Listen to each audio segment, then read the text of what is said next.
vamos, les prometemos que lo estudiamos y se lo respondemos de la mejor forma posible. Saraí, no sé si por ahí tenés la presentación, perdóname.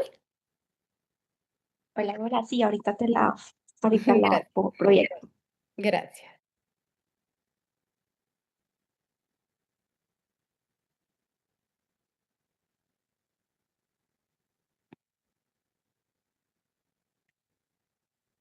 Gracias, ahí estamos. Bueno, compañeros, según lo que hemos estado viendo con el licenciado en las clases anteriores, pues realmente puede parecer un poquito, no sé si tedioso es la mejor palabra, pero un poquito repetitivo, ¿verdad? Pero créanme que es de vital importancia tener la teoría, principalmente del derecho civil, que al final de cuentas, pues es parte esencial y principal de todo el desarrollo de un buen negocio mercantil. Y lo que no encontremos, obviamente, fundamentado en el Código de Comercio, por supuesto, nos tenemos que retrotraer al Código Civil. Entonces, demos con la primera diapositiva. A partir de esta clase vamos a ir repasando conceptos que son como básicos en el derecho mercantil para en la siguiente clase ya vamos a entrar de lleno a lo que son los contratos mercantiles como tal, ¿verdad? Entonces, recordemos lo que el licenciado Ernesto nos ha ido explicando, lo que es un contrato mercantil, que lo podemos ir definiendo justo como muy parecido al derecho civil, porque al final es un contrato, ¿verdad? Que es un acuerdo de voluntades entre una o de entre dos, perdón, o más personas en las que se acuerda modificar, crear o extinguir una obligación. No sé si alguno de ustedes me podría o se anima a definirme qué es una obligación, que eso viene después. Si alguno quiere participar.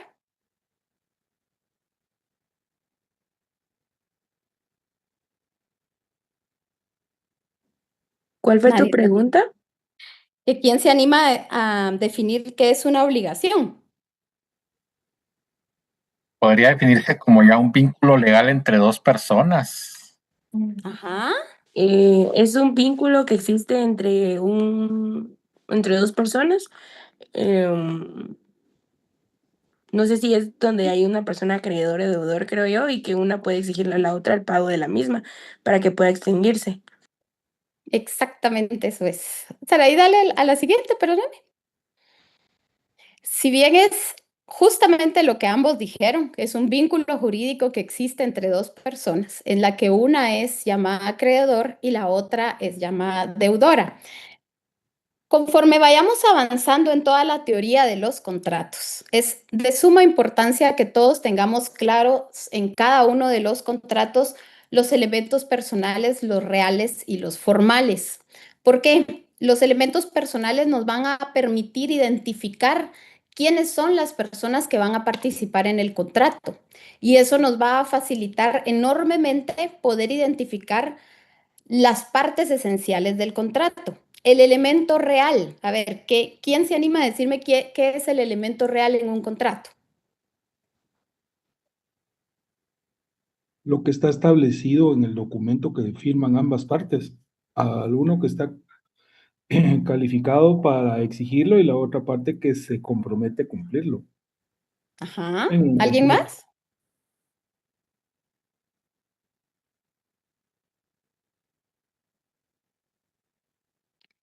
Bueno, realmente el elemento real, como dice el compañero, es justamente lo que está establecido en el contrato, pero es el núcleo del contrato. Digamos, si es una compraventa mercantil, el elemento real va a ser lo que se está vendiendo o lo que se le va a entregar a la persona. Ese es el elemento real. Y el elemento formal, a ver quién me dice qué es el elemento formal en un contrato.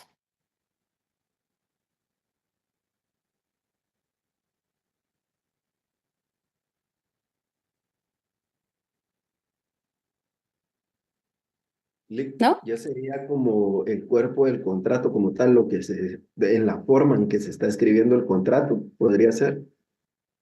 Sí, es la forma, pero principalmente es si es solemne o no, ¿verdad? Si requiere para su formalización que esté en escritura pública o puede ser un contrato privado. con legalización de firma principalmente para que tenga validez jurídica, ¿verdad? Entonces, estos elementos, compañeros, de verdad casi que son el día uno de todos los contratos, tanto civiles como mercantiles. Entonces, ahí nos puso el licenciado un pequeño ejemplo justamente para ejemplificar, valga la redundancia, lo que es una obligación. En el caso de una panadería, que el deudor va a ser el dueño o el panadero que le compra harina a su acreedor. Obviamente el acreedor tiene todo el derecho de exigirle el pago por la prestación o la contraprestación que le dio, que en este caso es la harina. La siguiente será ahí, perdón.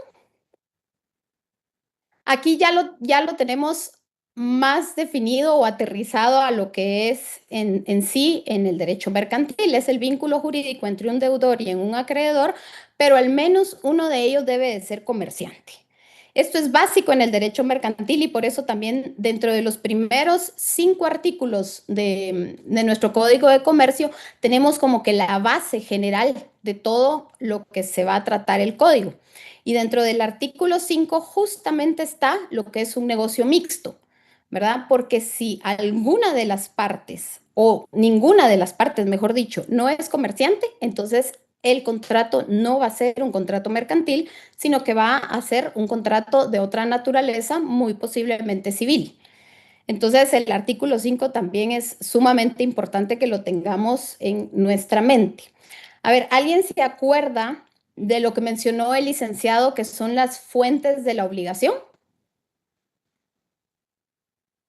¿Cuáles creen ustedes que son las fuentes de la obligación?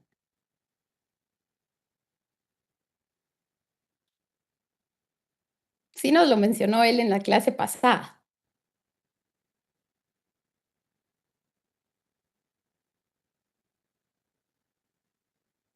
¿no? A ver, El para que un cumplir con lo contrato... establecido en el Ajá, contrato, el cumplir con lo que se establece en el contrato, en las cláusulas, formas de pago, lugar de pago, el valor.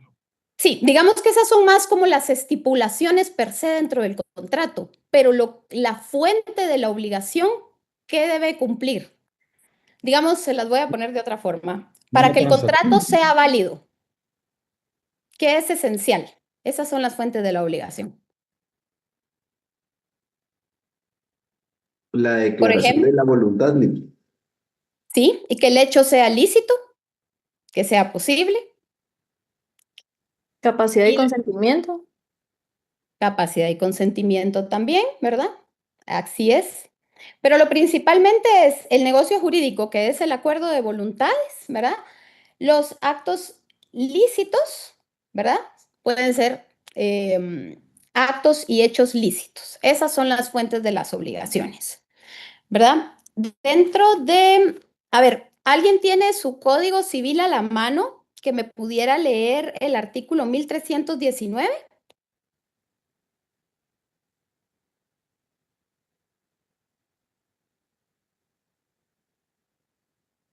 1319, licenciada. Sí, por favor. Artículo 1319. Toda obligación resultante de un acto o declaración de voluntad consiste en dar, hacer o no hacer alguna cosa. Exactamente. Si no le tienen epígrafe en el Código Civil, le pueden poner por su modalidad. Ese epígrafe pueden colocar en el Código Civil.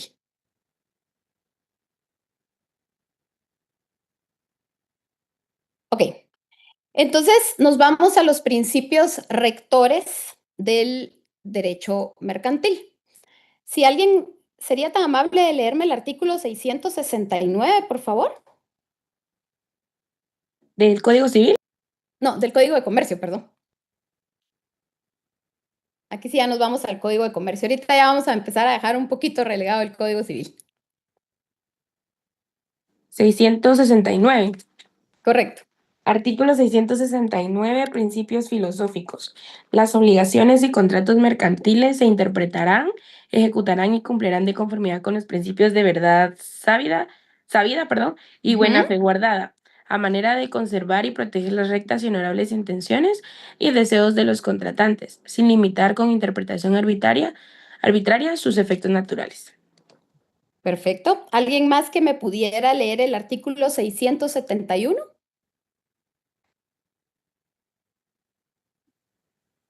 Artículo Formalidades de contrato. 671, formalidades de los contratos. Los contratos de comercio no están sujetos para su validez a formalidades especiales, cualesquiera que sean la forma y el idioma en que se celebren. Las partes quedarán obligadas de la manera y en los términos que aparezca que quisieron obligarse. Los contratos celebrados en el territorio guatemalteco y que hayan de surtir efectos en el mismo se extenderán en el idioma español. Se exceptúan de esta disposición los contratos que, de acuerdo con la ley, requieran formas o solemnidades especiales. Correcto. Bueno, el derecho mercantil versus el derecho civil, ¿verdad? Es poco formalista, ¿verdad? Aquí tiene mucho que ver, o se cree, mejor dicho, en el pacto de caballeros, si lo queremos ver así, ¿verdad? Hay una buena voluntad de ambas partes de celebrar un acto de comercio, ¿verdad? Y ambas partes convienen en que saben de qué se trata el negocio, ¿verdad? Es por esto que el derecho mercantil como tal no exige tantas formalidades para que un contrato pueda tener validez. Solo denme un segundito, denme un segundo.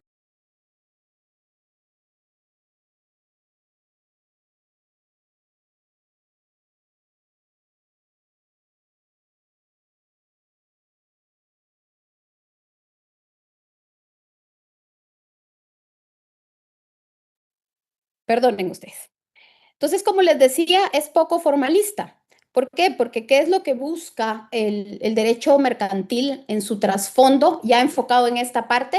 Es darle movimiento al comercio, ¿verdad? Y como el derecho mercantil no se circunscribe únicamente a lo que pasa en Guatemala, sino trasciende fronteras. Por eso incluso está la Organización Mundial del Comercio, que regula todo el comercio internacional y todas las transacciones que se dan entre Guatemala y todos los países. Entonces, imagínense ustedes si el derecho mercantil fuera tan rigorista como el derecho civil, que le tuviéramos que pedir a un vendedor en Alemania que para que su contrato tenga validez, porque lo tenemos que registrar, lo tiene que hacer en escritura pública. Bueno, Alemania ni siquiera tiene el mismo modo de notarial que nosotros, pues, pero imagínense lo complejo que eso sería.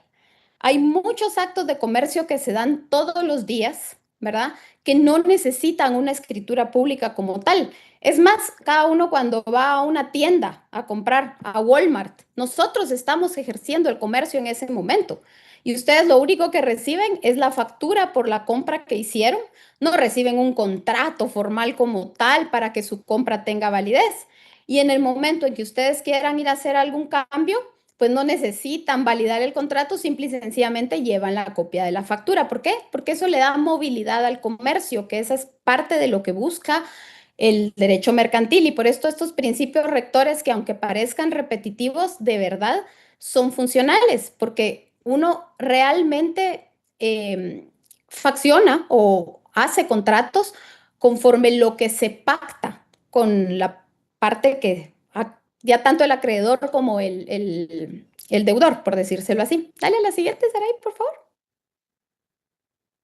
Si van teniendo alguna duda, me van diciendo. Esto es ya lo que les explicó el licenciado Ernesto. También en el derecho mercantil, pues podemos clasificar los tipos de contratos o en bilaterales, en onerosos, en consensuales, principales. No les voy a repetir todo esto porque esto ya le explicó el licenciado, solo si tuvieran alguna duda me dicen, ¿verdad? Hay nominados formales, solemnes, ¿verdad? Aquí en el derecho mercantil hay únicamente dos contratos que son solemnes y que la obligación de faccionarse en escritura pública la tiene el Código de Comercio, que son los que vamos a ver a continuación. Dale, Saray. Bueno, tenemos la constitución de una sociedad mercantil, que eso ya todos pasamos derecho mercantil 1 y ya nos tocó hacer algún trabajo de la constitución de una sociedad, entonces estoy segura que lo tienen súper claro. Y el segundo es el fideicomiso. A ver, ¿alguien sabe o me puede decir qué entiende o si conoce el contrato de fideicomiso y qué es?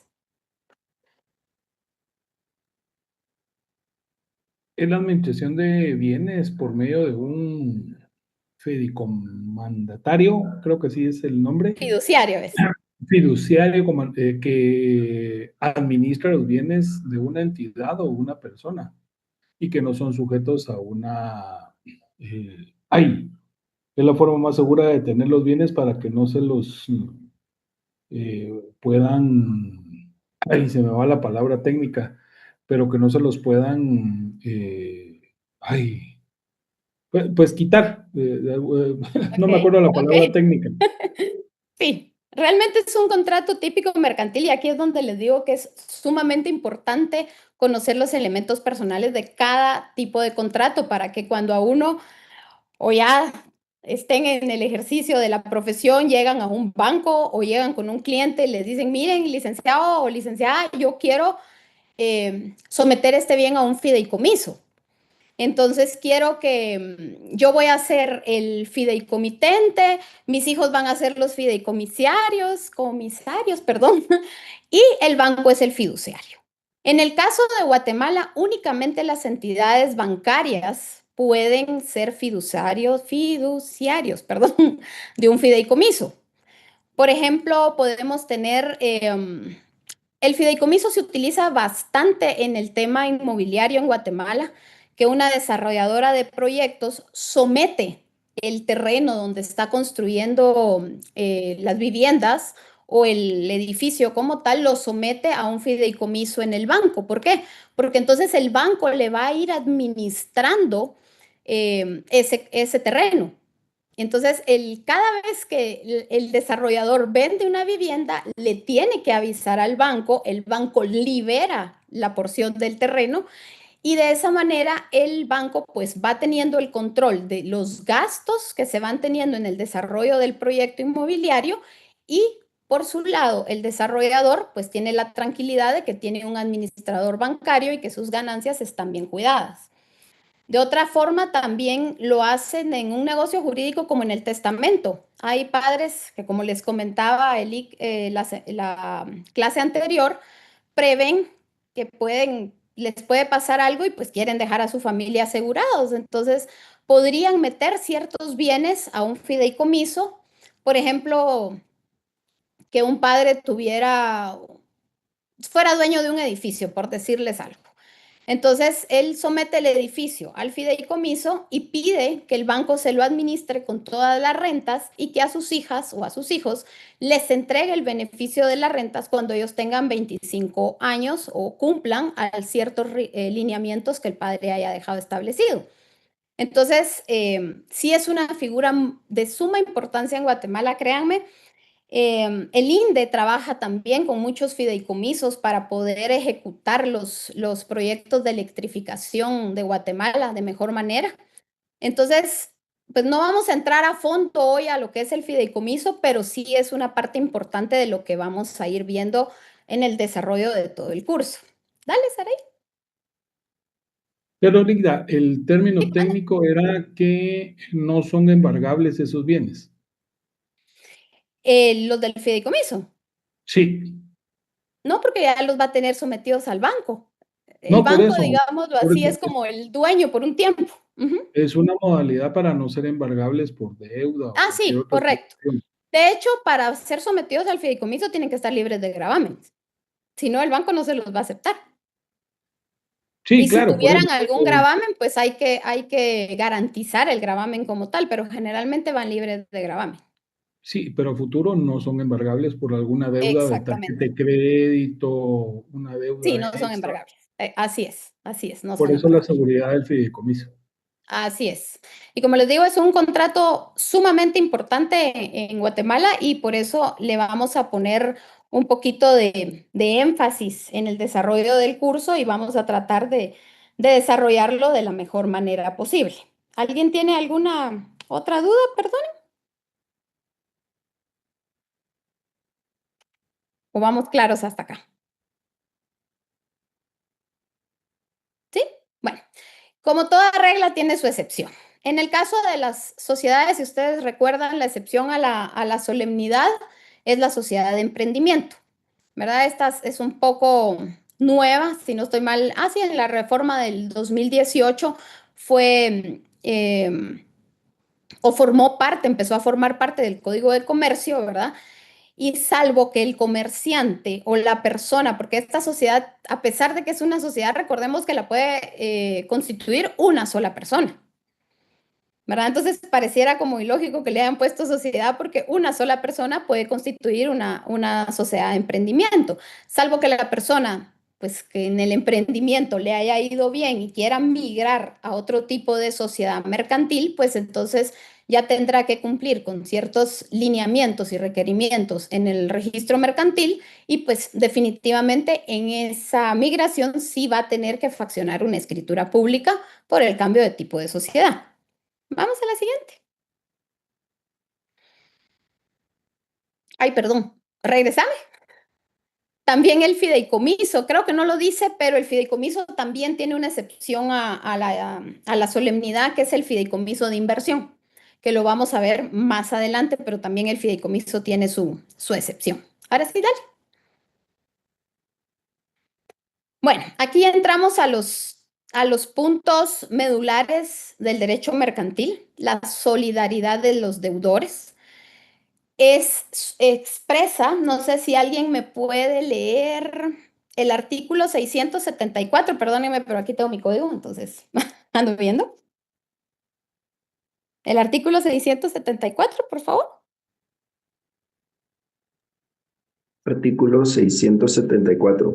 Solidaridad de los deudores.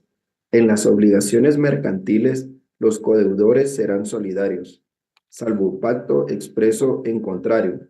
Todo fiador debe obligación mercantil, aunque no sea comerciante, será solidario con el deudor principal y con los otros fiadores, salvo que se estipule en el contrato. Exactamente, esta es una diferencia con el derecho mercantil, con el derecho civil, perdón. En el derecho civil no se presume la solidaridad, tiene que ser expresa totalmente. Entonces, si quieren, le pueden poner al artículo 674 de epígrafe solidaridad y le pueden poner entre paréntesis se presume, porque a menos que el contrato diga lo contrario, siempre van a ser solidarios.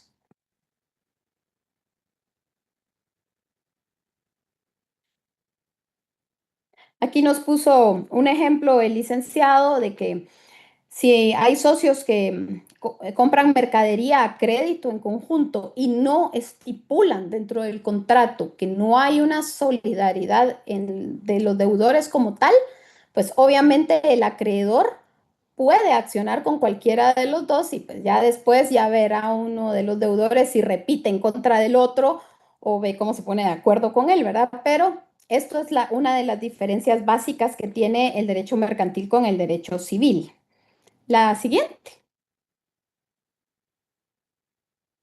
La obligación sin plazo. Si el contrato no fija un plazo para el cumplimiento, la obligación es exigible de inmediato, salvo que el plazo se derive de la naturaleza misma del contrato.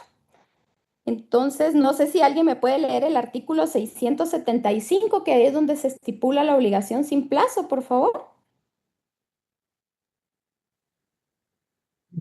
Artículo 675, obligación sin plazo.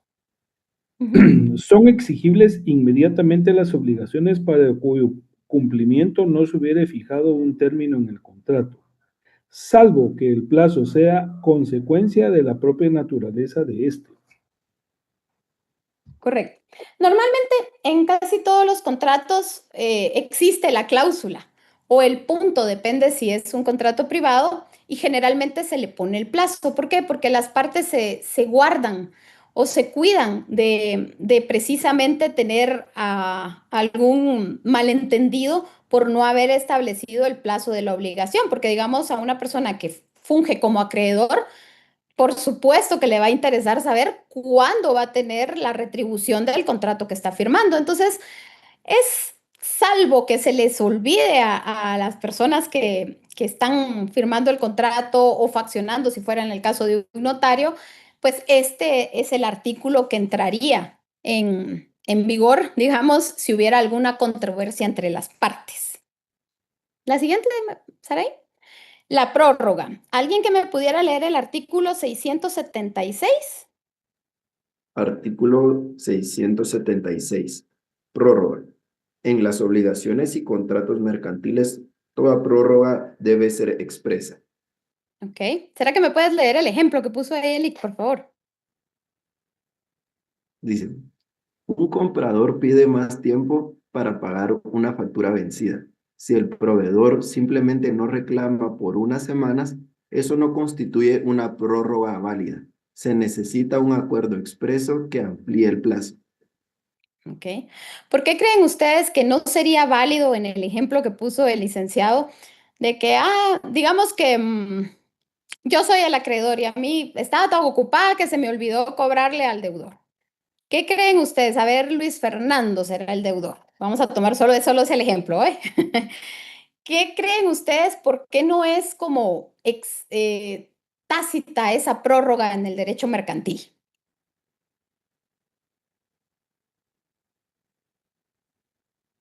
Porque ¿Qué ya se está les ocurre a estipulado ustedes? en un contrato que se debe cumplir el tiempo. Si hay necesidad de ampliación, debe de hacerse un documento para poder estipular eso, porque ya hay un documento antes donde se va a cumplir una fecha. Si al acreedor se le olvidó, perdón, si al proveedor se le olvidó, el acreedor debe de cumplir, porque ahí dice en los contratos, sin necesidad de reclamo y todo lo demás para el cobro del cumplimiento de lo que está estipulado en el contrato, para el pago. Es correcto. Y sí, esto está bien todo lo que me dijo el compañero.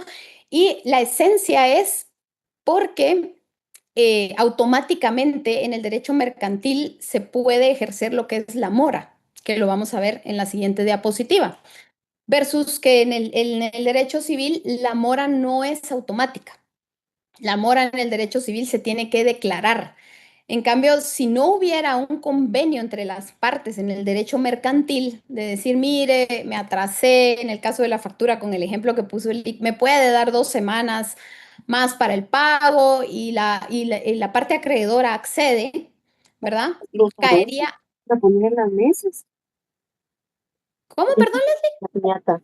Sí, no le pongan ponen adorno. Leslie, yo creo que tienes tu micrófono abierto. Casi siempre. Y mira. Leslie, Para las fotos, mira.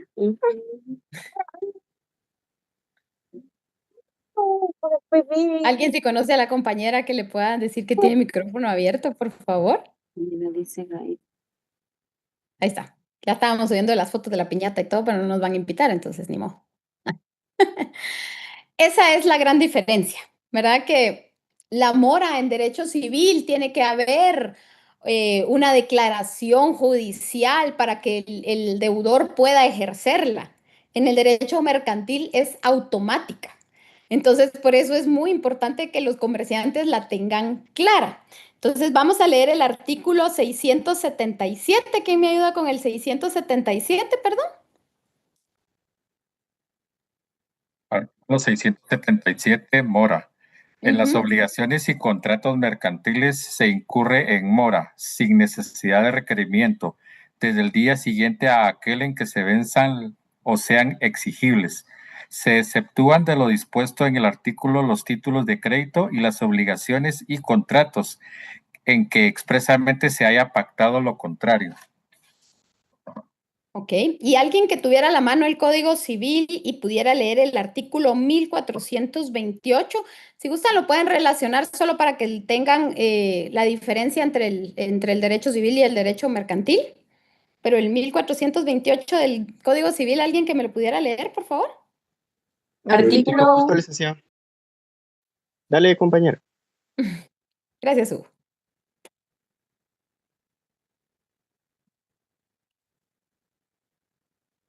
Artículo 1428. Mora. El deudor de una obligación exigible se constituye en mora por la interpelación del acreedor. Ahí está. No se constituye en mora automáticamente. Entonces, esto nos lleva y nos explica por qué, digamos, en el clásico ejemplo de las tarjetas de crédito, que es lo que se sufre en este país, ¿verdad? Uno no puede llegar con decir, al llegar y decirle al banco, que en este caso son los acreedores con las tarjetas de crédito, y decirle, mire, no me ponga en mora. Automáticamente, si uno se pasa de la fecha de corte, al otro día ya está la mora. ¿Es totalmente legal? Sí, sí, es totalmente legal. Porque ellos están y funcionan dentro del Código de Comercio, que les permite esta figura. Entonces, no les puede ir uno a decir nada, versus que en un contrato civil, pues para que esté en mora o alguien que le diga, mire, usted está en mora, no se puede, solo porque usted me lo diga, tiene que haber una declaración judicial, una autorización judicial de por medio que diga que está constituido en mora por incumplimiento al plazo pactado en el contrato firmado, ¿verdad? Entonces, es importante tener estos términos. La siguiente. Miren qué interesante lo que tiene derecho un comerciante con el derecho de retención. A ver, ¿quién me lee la Eh, diapositiva? Solo una pregunta. Y el artículo 682, ¿qué manda? Así como del amor al artículo 677, donde establece que se exceptúan de lo dispuesto en ese artículo los títulos de crédito, las obligaciones y contratos de que expresamente se hayan pactado lo contrario. Es decir, que, por ejemplo, si se tiene un contrato mercantil, pero en el mismo se establece que si el deudor se atrasa en el pago y no incurre en mora, esa sería la excepción de la norma, ¿no? Es Que correcto. no generaría moras, aunque la ley establezca que hay mora, pero en el contrato se establece lo contrario, no aplicaría este artículo. Es correcto, porque recordemos cuál es la esencia del negocio jurídico o de un contrato. Es un acuerdo de voluntades. Entonces, si ambas partes pactan que no van a incurrir en mora por un incumplimiento en el pago, en el plazo, perdón, entonces no correría la mora. Y en los títulos de crédito, porque generalmente los títulos de crédito ya traen el plazo implícito y ya tienen su forma de cobrarse, ¿verdad? Y ya tienen sus formas ya bien establecidas dentro del Código de Comercio, ¿verdad? Vamos a ver, ¿quién me puede leer el artículo 682, que es el derecho de retención? Artículo 682. Derecho de retención. El acreedor cuyo crédito sea exigible podrá retener los bienes muebles o inmuebles de su deudor, que se hallaren en su poder o de los que tuvieron a la disposición por medio de los títulos de crédito representativos. Ok. Ahora ya entendemos mucho el derecho de muchos comerciantes, de que si uno no paga, no le entregan a uno. Digamos, si uno podría mandar a arreglar el vehículo. Uno no puede llegar a traer su carro cuando ya está arreglado solo porque, mire, ya me lo arregló. Ah, bueno, entonces démelo. No, no se puede, no me ha pagado. Y tiene derecho el taller, que la mayoría están constituidos como sociedades mercantiles, de retener el vehículo hasta que usted pague. Sí, sí tiene el derecho. Porque el deudor tiene pendiente el cumplimiento de la obligación y la ley faculta totalmente al taller, en el caso del ejemplo, a retener el vehículo hasta que no reciba la retribución pactada. La siguiente. A ver, el rebus sic stantibus. Tan complicados los términos en latín, ¿verdad? Pero bueno, la teoría de la imprevisión. Vamos a ver la teoría de la imprevisión. ¿Quién me lee el artículo 688? Siempre del Código de Comercio.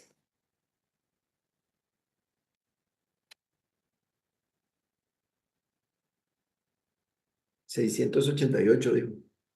Sí, Ah, ahí le pueden per- poner en el epígrafe cabal esto de rebus sic stantibus, que en el Código Civil también está, que es la teoría de la imprevisión, por si le sirve para ubicarlo más rápido, porque el artículo como tal se llama terminación. Entonces sí le sugiero ponerle el epígrafe. bueno, gracias, Lick. Artículo 688. Terminación. Únicamente en los contratos de tracto sucesivo y en los de ejecución diferida puede el deudor demandar la terminación si la prestación a su cargo se vuelve excesivamente onerosa por sobrevenir los hechos extraordinarios e imprevisibles. Ujú. ¿Sigamos? Perdón, Lick, La terminación no afectará las prestaciones ya ejecutadas ni aquellas respecto a las cuales el deudor hubiere incurrido en mora. No Ahí dejemos, procederá. Ay, ahí dejemos. no. ¿Y qué dice el ejemplo en la diapositiva? ¿Alguien que me lea el ejemplo? Una empresa se compromete por 5 años a suministrar maíz a precio fijo a una avícola. Una sequía extraordinaria e imprevisible triplica el costo de producción. El proveedor podría pedir la terminación del contrato conforme al artículo 688. Exactamente.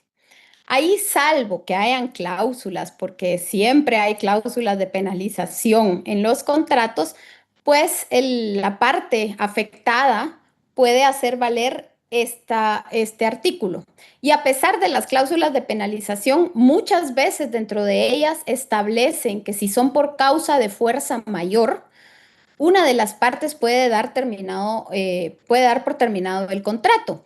Digamos, esto tal vez me retrotrae a la época del COVID, ¿verdad? Donde muchos se vieron afectados en los contratos que tenían en ejecución, digamos, con los arrendamientos principalmente, que no es tanto un tema mercantil, a menos de que sea un civil y un comerciante de los que comparezcan en el contrato, perdón, pero aquellos centros comerciales o locales comerciales que se vieron en la necesidad de cerrar por el cierre del país y ya tenían contratos en el local por plazos de 1, 3, 5 años, ¿qué creen ustedes que hicieron?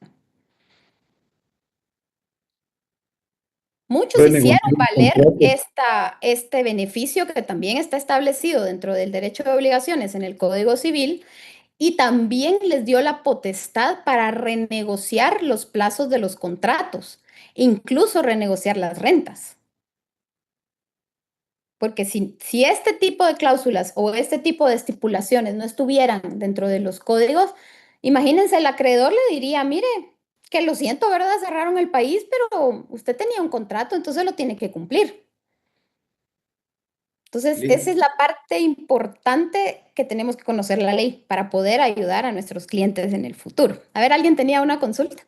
Sí, disculpe, solo con el tema este del ejemplo que usted ponía del COVID, Ujú. consulto yo si hubo alguna entidad o algo similar que haya entrado a mediar como fue algo a nivel global, ¿verdad? El tema del COVID, como que se hayan organizado como para poder dar apoyo en estas mediaciones, digamos, en un tema arrendatario, un contrato de arrendatarios, ¿verdad?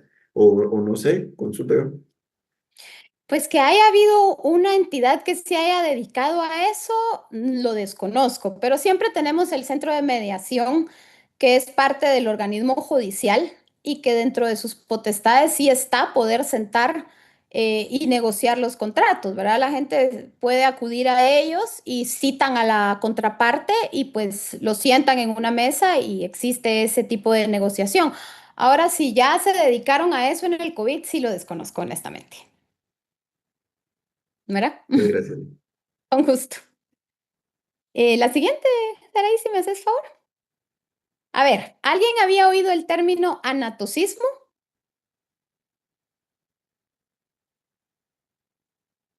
Que es la famosa Sí, claro. capitalización de intereses. ¿Alguno que sea auditor, contador acá?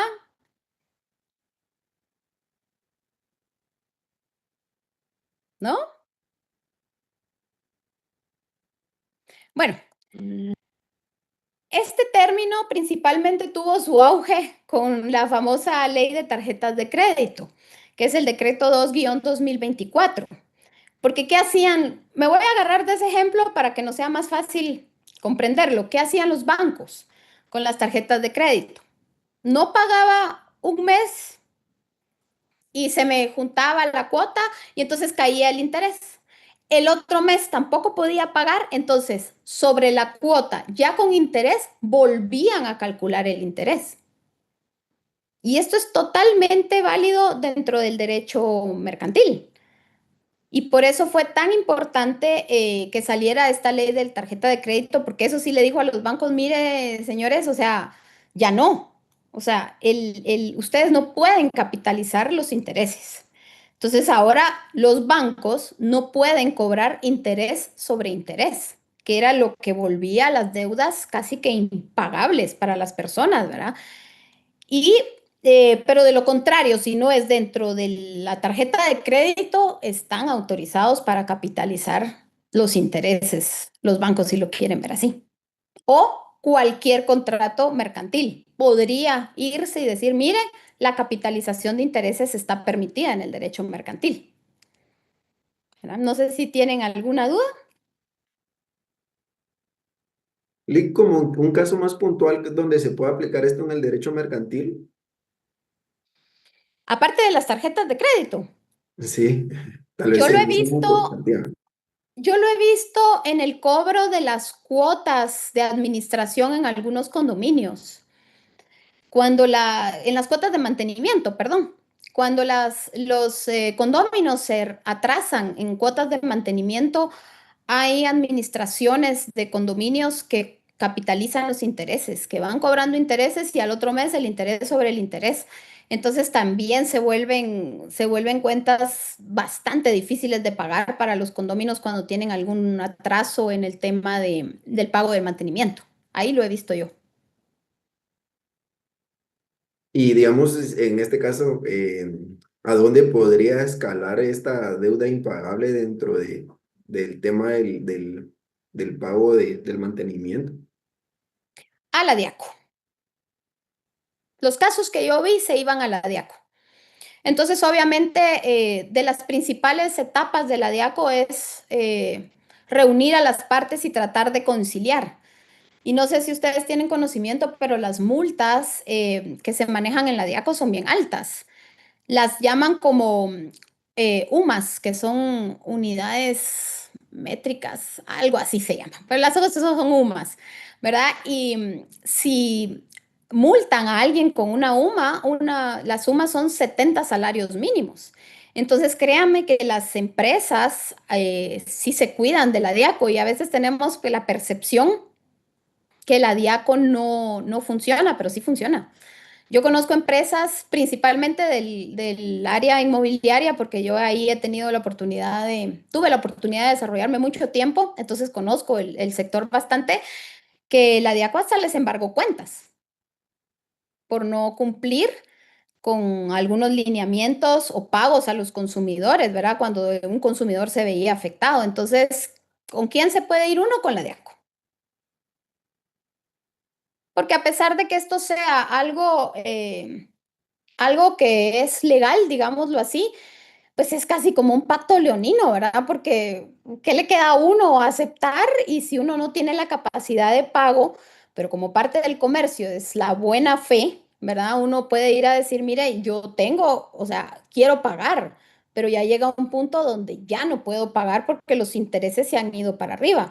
Inclusive hay tarjetas de crédito que se han visto obligadas en el pasado a renegociar la deuda y a condonarle los intereses a los deudores, porque ya no era posible pagar. Entonces, ¿cómo los condonaban, perdón?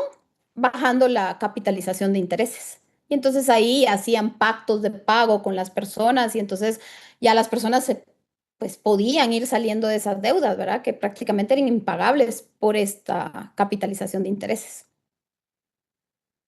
No sé si ahí resolví la duda un poquito. Sí, Lick, muchas gracias. Y también Con ahí les gusto. mandé en el chat lo de las sumas, es de la unidad de multa ajustable. Ay, gracias, porque se me había olvidado el término. Pero sí es un platal y sí embargan a las empresas. Ah, Así que sí muchas le pueden gracias, tener Lick. fe a la DIACO. Gracias, Lick, le agradezco el ejemplo. Con gusto. La siguiente diapositiva, yo creo que ya vamos a ir terminando. Sí, ya vamos a ir terminando.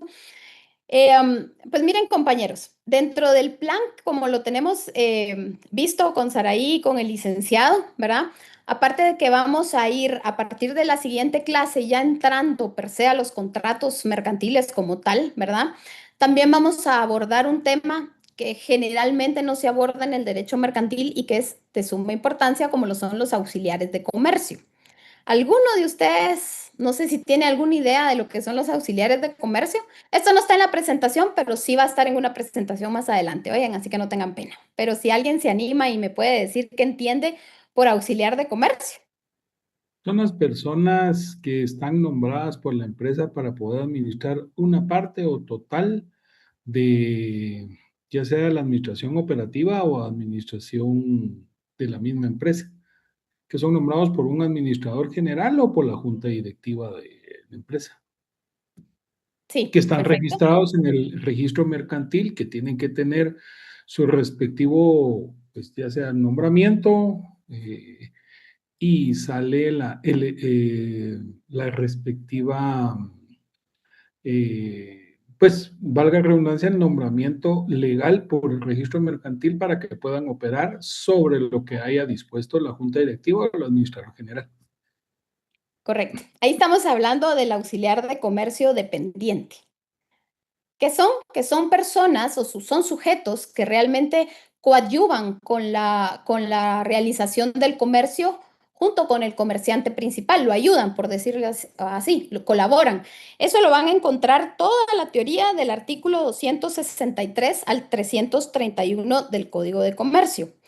Pero adicional a lo que comentó el compañero, también existen los auxiliares autónomos. ¿Qué quiere decir? Que no están bajo la línea de mando del comerciante principal, sino que trabajan como independientes, ¿verdad? Ahí tenemos a los corredores, que muchos han oído a los corredores, tenemos a los famosos comisionistas también, que créanme que son figuras muy importantes dentro del derecho y que permiten muchas veces a los comerciantes hacer más ágil el flujo del comercio.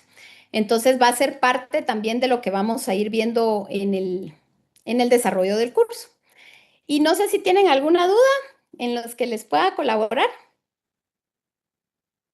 No, licenciada, todo claro. ¿Todo claro?